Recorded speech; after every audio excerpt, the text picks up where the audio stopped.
How many of you guys have had a grandparent, aunt, or uncle who maybe suffered through a lot of pain coming with old age or cancer, and they just couldn't bear with it anymore, and at one point or another they just wanted to die?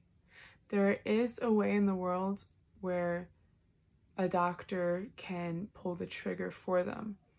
There's a big controversy on making this legal in the United States. It's called euthanasia or physical assisted suicide, but there are a lot of harmful side effects that will come with making this legal. So, people for legalizing euthanasia believe that the right to die should be a matter of personal choice. Now, this is wrong, because if you decide to die because you're in so much pain and suffering, yeah, you are ending your own pain and suffering, but you're also passing it on to your family and friends and people who love you.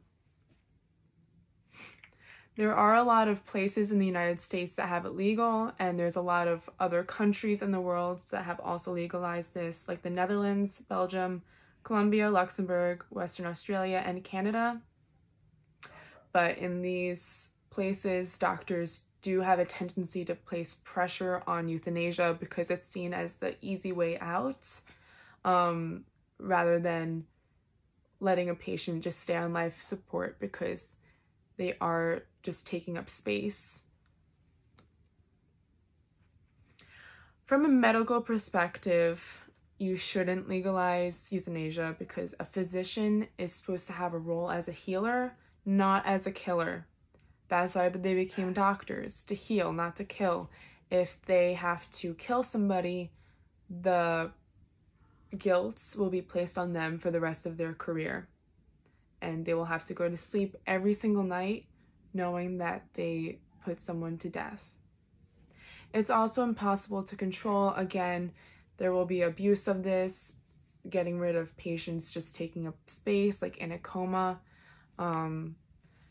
And it's just not ethical. From a lawmaker's perspective, it should not be legal because protection should be offered to lives of all.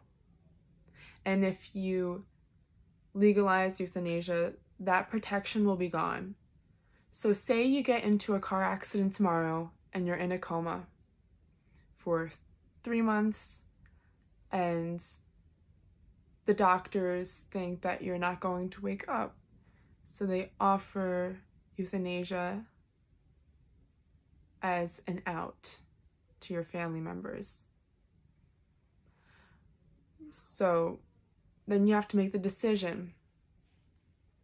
Should we take them off life support, or should we keep fighting? People would also be killed involuntarily because you cannot regulate euthanasia. It's going to definitely get out of hands. There's going to be a black market on it, and the long-term consequences are inevitable.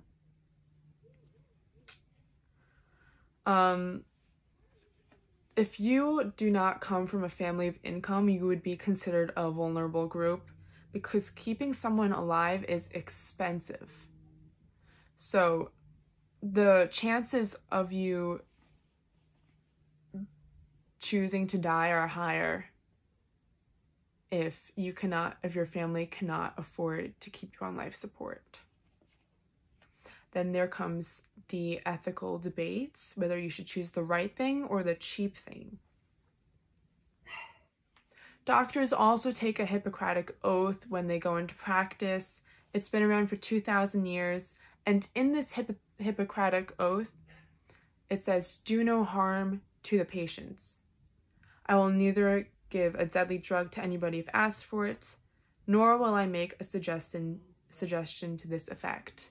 Going against this Hippocratic oath would be a total widespread thing for doctors. This has been around for 2,000 years, and doctors wouldn't be doctors anymore. They would be killers.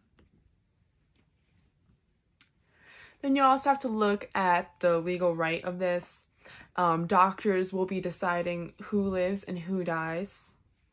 And in the United States Declaration of Independence, it says, pursue life, liberty, and the pursuit of happiness. Does it say anything about death? No, it does not. Thank you so much for listening to my presentation. I hope that you guys all think about this, because it is going to be a topic coming up maybe in the next presidential debate or somewhere in the near future. So thank you, and keep all of this in mind.